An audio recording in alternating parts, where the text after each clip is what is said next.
I'm literally just the best in the entire world. There's nothing you can say about it. There we go. We are finally done with that stupidly long boss fight. It literally took over an hour, but we are on to our next boss, which is obviously the devil. If I'm gonna be completely honest, this boss fight's not gonna be that hard. I literally have a stream where I beat this one boss 100 times in a row on expert mode without dying a single time. So I'm not going to be talking a lot about the challenge during this boss fight because you can say that I'm, decent at this fight. Also, from now on, every single boss fight can be viewed in full if you just go to the playlist link down below. I don't know why you would want to watch that, but I mean you can. But none of that is important because you are here to see me beat up a goat that is on a lot of steroids.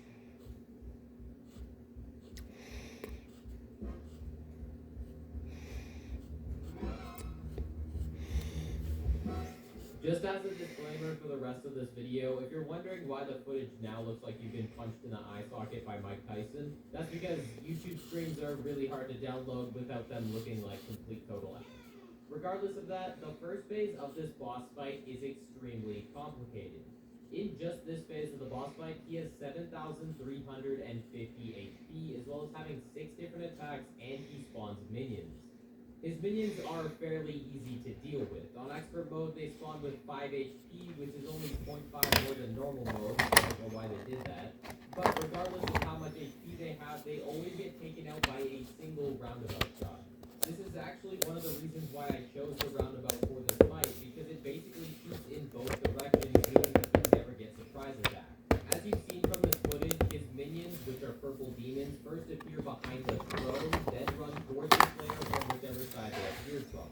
So if they first appear on the right side of the throne, they're going to run towards the player from the right side, and that's the exact same for if they're on the left. So as long as we're constantly shooting our roundabout, these minions aren't really that big of a deal, since they're pretty much instantly killed. Moving on from the super tiny Grimace dude, it's time to talk about his 6 different attacks. All of these attacks get put into 2 different categories. The first one being pitchfork attacks, and the second one being transformations. The first category we're going to be talking about is the pitchfork attacks. In this category, we have 3 different attacks: the crystal ball, the fire wheel, and the fireball. The crystal ball attack, or as it's known in the game files, the pitchfork 4-flame bouncer, is definitely the easiest of his pitchfork attacks. In this attack, he creates 4 randomly bouncing crystal balls, with one of them being parryable. Since we don't have to pay any attention to his minions, we can completely focus on dodging this attack. And the crystal balls move at the same speed at the same time, so you can clearly see what pattern they're taking, and you can easily just move out of the way. And also, not to mention, Miss Chalice has a double jump, so that helps a bit. The second attack, the fire wheel, or as it's known in the game files, the pitchfork 5-flame spinner, is the complete opposite of the last attack. It is really hard. For this attack, he creates a wheel of 4 flames with 1 flame in the middle that's of course variable. And for some reason, not only is this mega flame death wheel spinning, but it also chases down the player. There isn't truly a good way of dodging this attack. Obviously, again, this challenge double jump does help, but much like a lot of the other attacks in this challenge, I just try to get as far away from this thing as possible. If the flame wheel manages to make its way to me, another thing I would do is first parry the flame in the middle. And now there's open space inside the flame, so I can sit in the middle and jump over the flames that rotate towards me.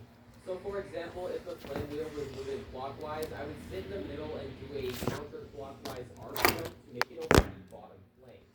I don't even think there's anybody in this world who likes this attack, and if you do, then the cops are on their way.